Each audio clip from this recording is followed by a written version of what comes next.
Салам достор, бүгүн сиздер менен биз Орутунун математика бөлүгүнүн экинчи бөлүгүн чыгарып чыгабыз. Анда эмесе жазып жаткан учурда колуңуздарга калем, дептер, керектүү нерселерди алып алгыла. Анткени мен айткан жерлерди жазып алсаңар жакшы болот. Демек баштадык. Бизде 36 мисал дейт. 36 мисалды карасаңар, бул жерде A, B, I, H 4 бурчтугунун дейт. 4 бурчтук квадраттын аянты 4 дейт да. 4 болсо бул жактары 2, 2, 2, 2 болот, Бул жагы 4 деп коён.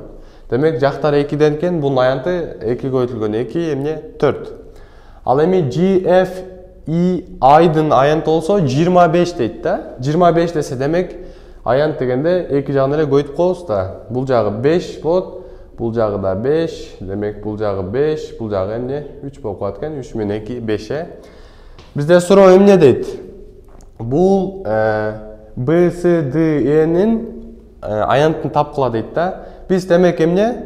Бул квадрат деп берген бизде. Демек бул жер 2 болсо, бул жер 5 болсо, жактары канчадан болуп калат? 7ден болуп калат экен, 7, 7, 7. Демек бунун аянты канча болот? 7 көбөйтүлгөн 7 барабар 49, Аянты 49 болот экен. Бизде жооп Б. Б 49. Мындан кийин 38 мисалга өтөлү. 38 мисалда кандай? Пропорционалдуу бурчтар болгон 3 бурчтук берилиптир. Бизде ОД АОго караганда эмне 3 эсе кичинекей экен, Демек 3 эсеси экен да.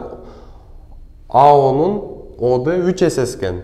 Демек биз кандай? Бизде 3 бурчтуктарды өтүп атканда теорема бар, пропорционалдуу бурчтар деген.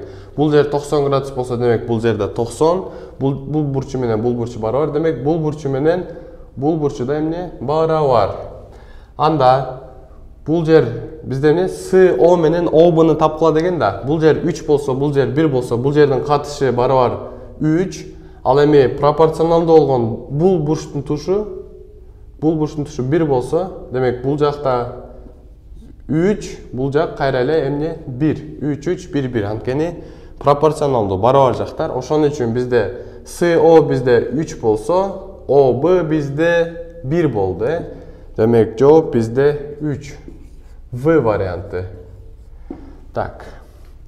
Эми карайбыз кийинкини 39 мисал. 39 мисал болсо, бизде тең жактуу 3 бурчтуктар берилиптир, мына. Тең жактуу, бул да тең жактуу, бул да тең жактуу. Эми карасак, бул жер 2, 2 болсо, бул жак 6 экен. Бурчтардын эмне жактары тең жак капталдары 6, 6, 6, 6 экен. Эми бизде калың менен сызылган фигуранын периметрин тапкыла дейт да. Калың менен сызылган бул асты. Кандай табабыз? Мен бул жерде бир логикамды жактым. Анткени бул жерде бир К бурчу дейин. К бурчун эле бул жакка оодарып кое турган болсом, буну мындай кылып койсом деле бирдей болуп калат да. Турабы? Эми ошондо эмне? Бизде периметрин табыш эле калды. Бул 3 бурчтуктун периметри 6 кошу 6 кошу 6 барабар 18. Ал эми бул 3 бурчтук болсо дагы бул жакта одар койдук да. 6 кошулган 6 кошулган 6 18. Так, 18 көбөйтүлгөн 2, 18 көбөйтүлгөн 2 барабар бизде 36. Ушу фигуранын периметри бизде канча болот экен? 36 болот экен. Демек бизде жооп А варианты, А варианты болду.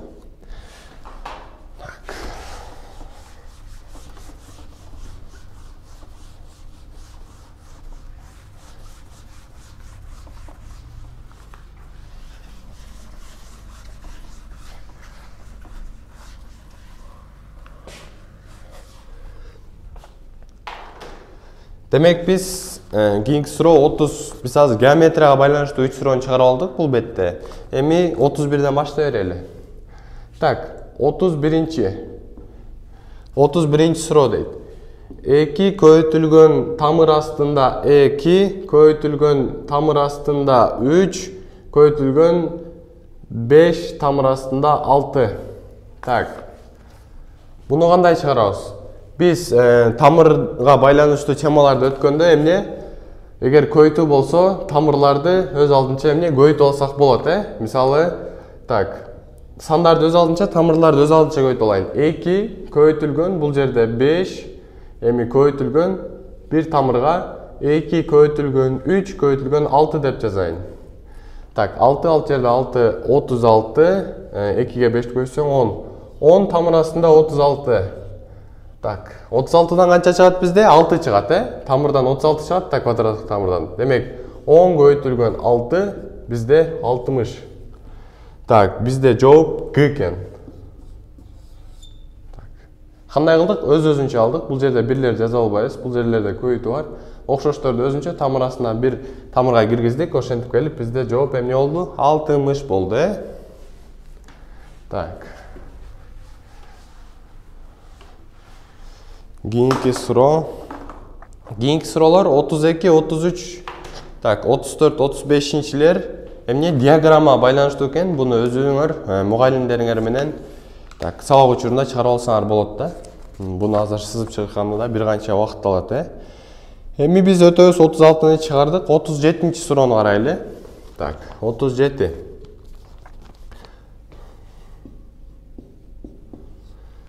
Эки оң сандар бири-бирине 2 бөлүнгөн 3 иретинде катышат. Бул эки сандын көпөйдүндүсү 24. Алардын суммасы канчага барабар дейт.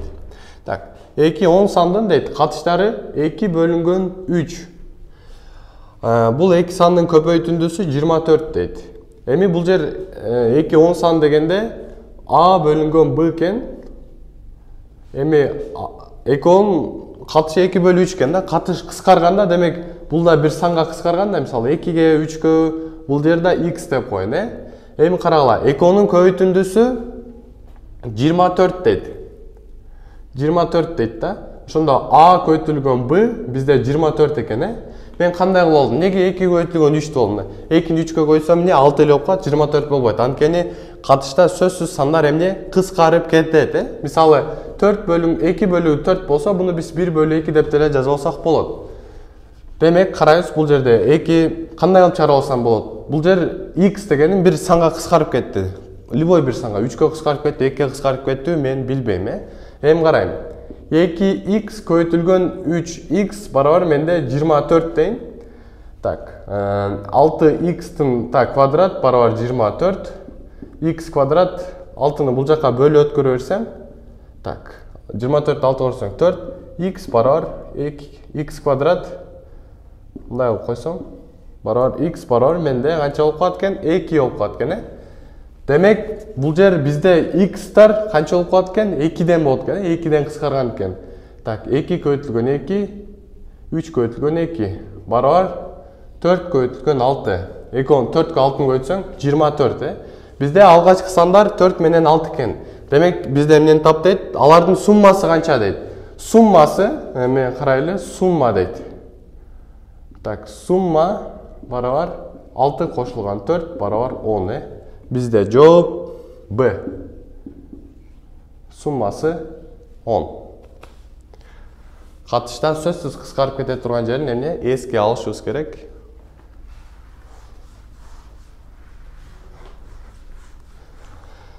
Так, 38, 39-ду чыгардык. Анда биз бул жактан 40-ты чыгарайлы. 40-чы суроо. Демек, эгер x квадрат кошулган 2 3төн кичине болсо дейт, анда x канча дейт? Анда x канча дейт? Мындай ойлонуп көрөлү. X-тин ордуна кандай сандар келиши мүмкүн? X-тин ордуна эмне 1 келе албайт, 1 келе турган болсо, мындай эле оюбуздан коюп көрөлү. Эгер -1 менен 1-ди коюп көрсөк, -1-дин квадраты 1, 1-дин квадраты деле кайра 1, 1ге 2-ни кошсоң 3. 3төн кичине болбой калат экен. Демек, бизде 1ден чоң жана 1ден кичине сандар болбойт экен дагы. Бизде кайсы сандар болуп калат? 1ден кичине сандар деп алсак болот экен, 1ден 1 чоң x-ка караганда. Б'сы x'ten чоң 1. Анткени неге бул жообун алдым? Анткени бүтүн сандарды койсом, болду чоңоюп кетет, а? Бирден кичине, мисалы x 0 дейм. 0дун квадраты 0 кошулган 2 барабар 3төн кичине. Демек бизде жооп эмне? B экен. Мындай түшүнүп алалы, 1ден кичинекей сандар экен. Бүтүн сан болсо, 2ден 0дон башка 3төн чоң болуп, биздин берилишке баш ийбей калат экен, ошого 1ден кичине сандар, Так. 41-ci misal deyip. 41-ci misalda qanday beriliptir? Tak. 41. Eki bizde bir sızık beriliptir. Бұл ekoi paralel eкен. Так, бұл жер градусы A дейт. Бұл жер B дейт. Так, A, B, C, D. Так. Берилди дейт. A барабар дейт. 3x кошулган 35 градус. Так. B барабар x кошулган 45. X кошулган 45 дейт. A, B параллель с D x канча? Эми карайбыз. Берде кандай берилиптир? Мисалды окуп аткандан биз эмне эки сызык эмне параллель экенин түшүнүп алдык, бул жерде мына бул сызыктар эмнени берет? Параллель деген. Ушунда жазып алсаңар болот. Бул параллель деген. Параллель дегенде кандай болот? Бурчтары бизде эмне барабар болот да. Мисалы бул бурч менен бул бурч эмне барабар экен. Биз каяктан түшүндүк? Анткени мына бул жерде бир кандай бир к тамгасы деп алсам, бул жерде бир эмне к тамгасы деп алсам, z менен бул жер к болсо, бул жерде к. К'нын тушу менен к'нын тушу бири-бирине эмне барабар болот. Демек А барабар бизде Б болот экен да. Анткени бул жерде параллель жана z турулду коюп барабар экен, мына далилдеп алдым, Эми карайбыз, кандай болот? Экөө барабар болсо, анда кандай болуп калат экен? Так, 3x кошулган 35 барабар x плюс 45. X'ти бул жака алып өтсөм, кемти кылып 2x, 35ти бияка алып өтсөм, 45тен кемтисем 10, x барабар менде канча калат? 5 калат, X'ти бул жака, 35ти бул жака алып өтсөм, 45, 45ти 35ти кемтисем 10, 3x'тен x кемтисем 2x. Так, 2-ни 10га бөлсөм, x барабар канча экен? Бизде 5 экен. Бизде жооп V. 5 деген. Түшүнүп алдык, Параллель деген түшүнүп алсак эле, буну чыгарып алабыз. Өчүрүп атам.